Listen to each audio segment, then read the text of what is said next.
Alors, il faut placer M1, M2, M3 et M4. Donc je vais utiliser la forme exponentielle et je vais placer les points avec à l'aide du module et de l'argument.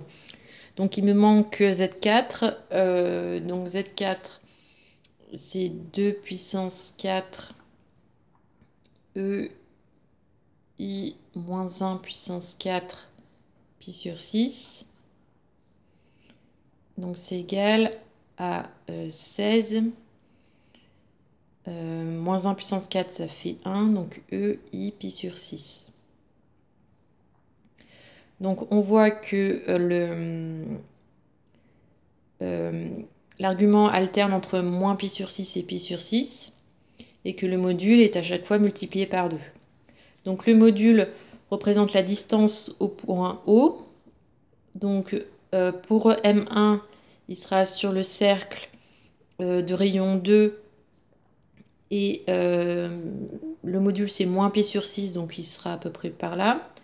Après M2, il est sur le cercle de rayon 4 parce que la distance à O c'est 4 et l'argument c'est pi sur 6, donc il sera ici.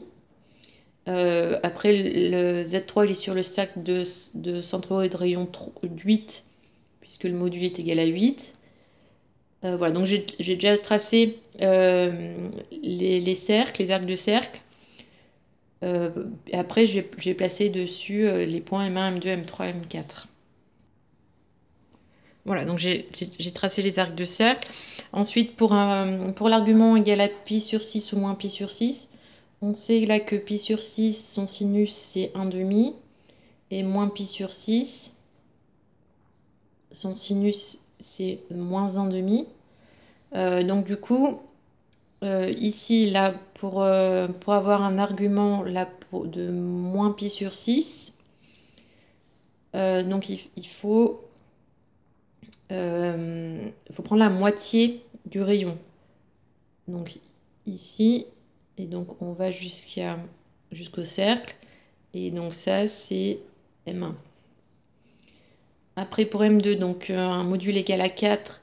Et on fait pareil, donc on prend la moitié. Donc là, c'est ici. On va jusqu'au cercle. Donc là, c'est M2.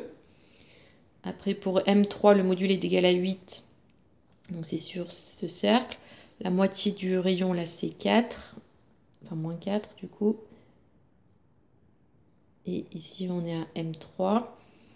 Et M4, ici, donc 8, on est ici.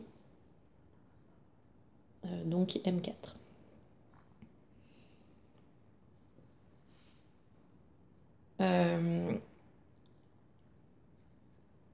Et tracer les segments M1, M2, M2, M3 et M3, M4.